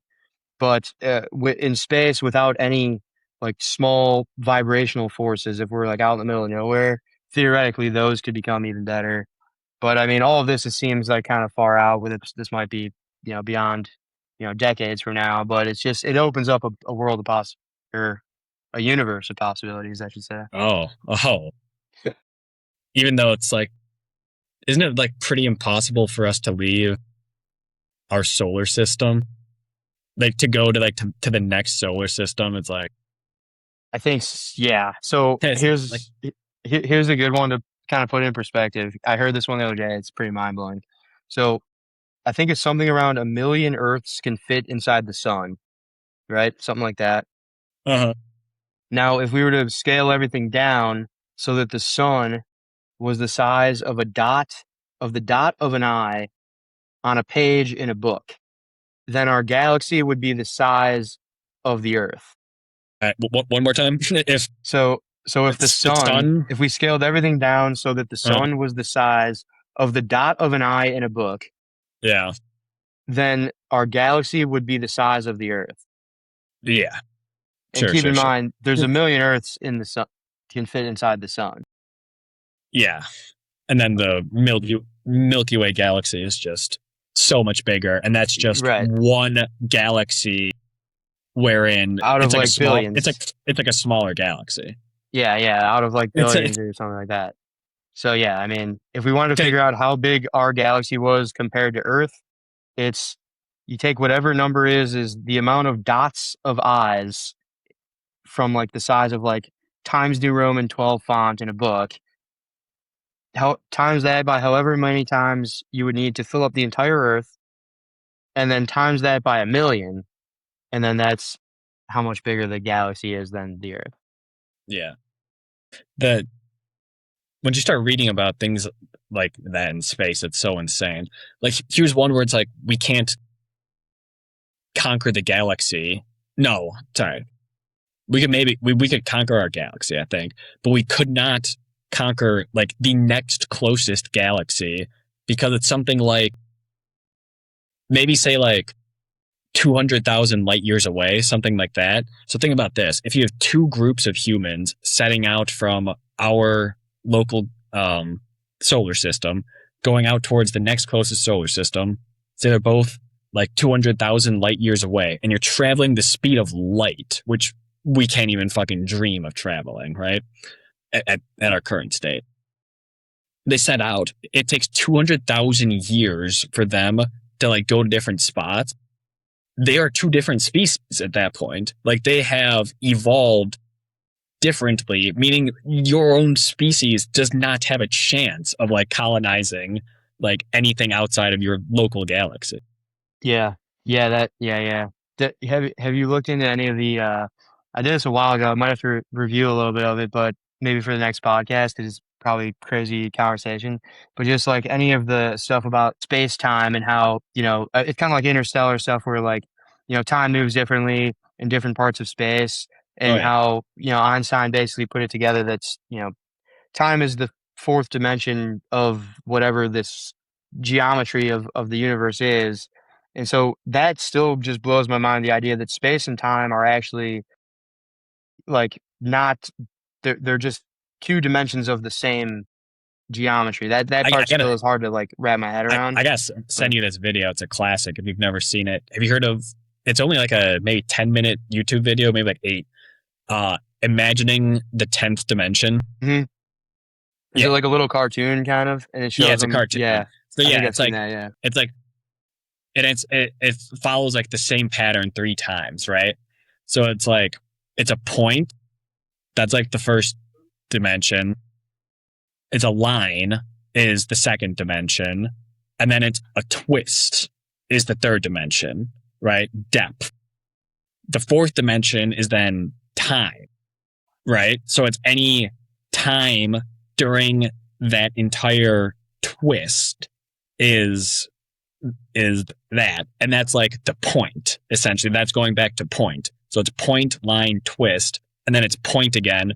Point being like whatever exact moment in time during the entire like time span of that third dimensional of that third dimensional universe, and then it starts getting complicated from there, right? But then five again is like the second dimension of like in like time basically. And then you twist it again, so it's like any time point of any like reality or whatever. It's then you complicated.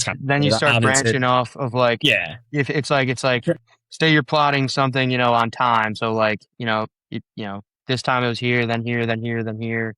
And then basically, so now you can, if you had a fourth axis, you can then take that plot and now you can add that and now you've got like a four-dimensional thing. And I think after that, I can't remember exactly, but it goes something along the lines of like the fifth or sixth dimensional thing would be then like pointing a spot somewhere on that time and branching it out as to like what could have possibly happened on other yeah. timelines. Then you get into There's like that. multiverses and stuff. I, Yeah, yeah, I saw and that a then the while ago. 10th. That is crazy. I might have to rewatch that one. And then the Yeah, 10th yeah. dimension is like every conceivable point of every conceivable like timeline of every conceivable like universe or whatever is the 10th dimension. That's like, and then we don't know. Like we think it stops because you've already encompassed everything that could be, right? And then yeah, that just comes down to like that's just 1 point now too. Like Right. it's like yeah, and then that's all just Yes. like Right. Cause that's like an atom in a cell of the next thing. right. Cause it's point line twist, point line twist, point line twist, point. Yeah, then you're at a point again.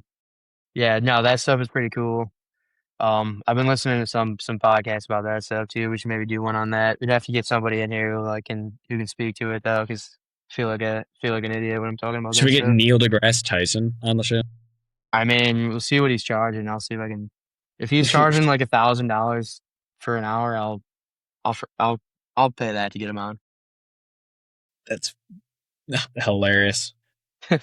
I did listen to him on something lately. I can't remember what it was now. Apparently he's like not even like a scientist, right? Yeah, I don't know. He seems kind of like I think his skill is that he could take He something real complicated and say it that like a sixth grader can understand. I think Because he's like a spokesman. He's not like an at like a yeah, he's definitely good at that. Because he was yeah. explaining black holes. Like I've always like heard of black holes, kind of tried to read about them a little bit or like watch videos. Never really like fully like understood exactly what it was. I listened to him explain what it was, and now I feel like I kind of know what it is. Like he just like explained it so well and like so simplistically that it was like, oh yeah, that makes way more sense. Yeah. I've seen some of his videos. He's good, obviously. Like how do you dislike that guy? Yeah, he's a good talker for sure. And I mean, Yeah, he's a good showman for sure. but I mean, even that is just like all right, even if I like okay, I'm no like major scientist here. Like even if I had a bunch of scientists who were like telling me all of this stuff, it's like would I be able to then repeat it in a way that's understandable? Like no, like the fact that you're able to do that Or shows he does he must just have get like the some script written? Does he have the script written for him? oh, okay, yeah, maybe. But even that would be kind of tough because if he's on a podcast and he's like reciting this stuff from memory, even that would be kind of tough. Yeah, like the well produced videos and shit. I'm sure he gets like the script given to him, but obviously he still knows Yeah. knows his stuff. Him and like Bill Nye the Science Guy are kind of similar characters, I think. I think they're both kind of like that. Yeah, right. Like Bill Nye's not goddamn doing like experiments in the lab, right? Yeah, yeah. But all right, yeah. We got anything else on this one? I got like one or two quick ones if you want to hit some final thoughts here. Actually, it's a pretty good 1-2 punch. Nice both sides of the aisle fuck them both up. So the one is Trump media announced that they will be selling early access to their Truth Social posts, so you can subscribe to get up to the minute Donald Trump's buy and sell picks, his Iran on off button. So sounds great there. And then I'll hit you with the second one right after, so you can react to both together. Zoran Mamdani in the last few days has been ringing the bells saying, I am checking into all legal avenues available to me. If Benjamin Netanyahu comes to New York to visit like the UN, because I think there's a UN meeting coming up, I'm looking into every possibility of having him arrested, like for the ICC, International Criminal Court indictment brought against him. Then today, I scroll on TikTok, I see a video of 5.3 million likes on Zoran's account. I'm like, holy shit, he's doing it, isn't he? He's literally sitting behind a desk looking like the fucking president. And he goes, I have looked into it. We have pursued every legal avenue I have available to me, and it is very clear that I cannot do a thing. However, the federal government can, and I would like to call on them to do something about this. And it's like, God fucking damn it, dude. I cannot do a fucking thing. Yeah, I mean, so all right, so I'll give you the Trump response there first. So, all right, obviously, if that's not illegal, it definitely should be, and even more so, like I think everyone agrees with that. If you can find me like some Trump outlet, media outlet or support base that's saying like, no, this is actually really good for the people, that the president is going to put a firewall up so that only the people who pay him can see what he says, then I will 100% agree with you that there is a cult, because that's the only people that could possibly believe that that's good for anyone other than Trump. The Mamdani thing, less surprising. That one, I feel like it's ridiculous. It's just as ridiculous, maybe not even just as ridiculous, but it is ridiculous. Not as surprising, because that sounds like Mamdani, whereas like his whole thing kind of is trying to be, when we were talking at the very beginning of this about who the Democrats can rally around, they need a face that's similar to Trump. They need a populist. They need like Mm-hmm. kind of a radical against the system guy. Mamdani wants to be that guy, unfortunately. And I don't even really hate Mamdani. Like, I feel like typical politician, he's using the socialist uh, channel, which is kind of similar to what AOC has been doing. They're both kind of wannabe Bernies. I think Bernie's a much more, at least genuine guy. I think both of them are kind of frauds. But Mamdani is going after that he's trying to take that angle of like, I'm fighting the system. And I imagine he's probably planning. Is he old enough to run for president in 2028? Probably maybe 2032 he's planning. But it's Yeah, something like that. might be next one, not this one. I just think in both of these cases, I think the similarity in both of these cases is that they're an absolute insult to the like critical thinking skills of the average American. Maybe they're right. Maybe the average American is so tribally captured by this point that the Trump supporter is now supporting the paywall, and the Mamdani supporter is falling for this idea that well, he really tried his best to arrest Benjamin Netanyahu, but the federal government wouldn't let him. Maybe everyone's falling Right, for this, but I can't right. imagine. Maybe the far extremes are, but in that case, even this is what I genuinely question, because I don't know what's going on here. In that case, even if you got the super far right MAGA people and the super far left never Trump communists, even if those people are like still like 100% sold on both of these ideas, well then that's fine, but they were going to vote for you anyway, and the people you're supposed to be trying to get on your side are the people who are in the middle, and all of those people are going to see right through both of these things. It seems like it is just like a total Yeah, race to like the bottom when it comes to the pandering and the nonsense. for some reason, kind of forget how this works totally. But for some reason, all that really matters is like primary voting, right? So then you have to play super hard into like the only fucking people who give a shit about primaries, which are the farthest left of the lefties and the farthest right of the righties, because all you really have to do is like defeat the people in your own party then once you're there, you're basically already you're getting almost everyone who would already vote Democrat. You're getting people who already basically would vote Republican in that aspect, and then everyone still does try to shoot more for the middle after the primaries Damn, yeah, because that is a good point. Great apparently point, actually, yeah. all that really matters is like hardlining. That's a great point. Yeah, I didn't even, that totally checks out. Also, that just made me think of this too, is that, dude, we might see an absolute bloodbath in 2028 primary on the Republican side because we've already got It this should like be. civil It should war be a forming. bloodbath.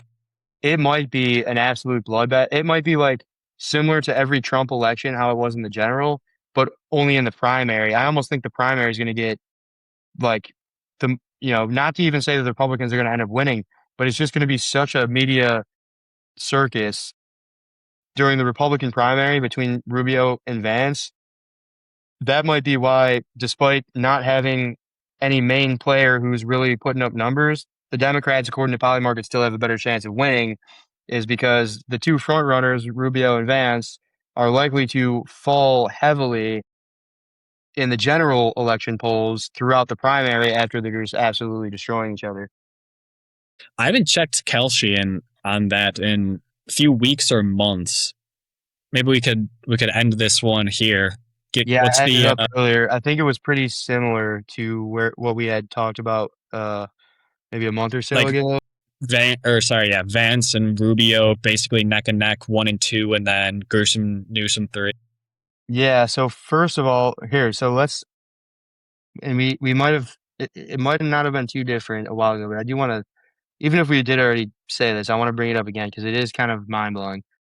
So here's just Democrat versus Republican. And so, yeah, so this has been the case since about May or April. The Democrats have had about a 60% versus Republicans about a 40% when it came to winning the 2028 presidential election. Yo, what the fuck? I've never seen this graph. Why are Vance and Rubio the front runners? Just because? Yep. Well, no. Now look at this. Because they're the guys everyone knows are going to be there.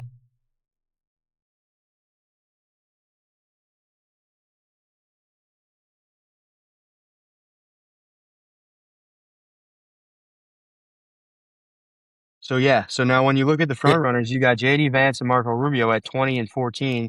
Newsom's right behind Rubio, but then if you look at the rest of the board, Democrat. You got a Republican and Ron DeSantis at 2%. So you've got 1, 2, 3, 4, 5, 6 Democrats in a row following up behind them, and so then the next options are people: Dwayne "The Rock" Johnson, Trump, and Tucker Carlson. Yeah, and then then you got some nonsense here. Yeah. But if you add these up, say you start here, you go Buttigieg, Shapiro, Kamala Harris, AOC, you're sitting at 18%. John Ossoff, now you're at 27%. Then you add Newsom, now you're at 40% versus JD Vance and Marco Rubio, 34%.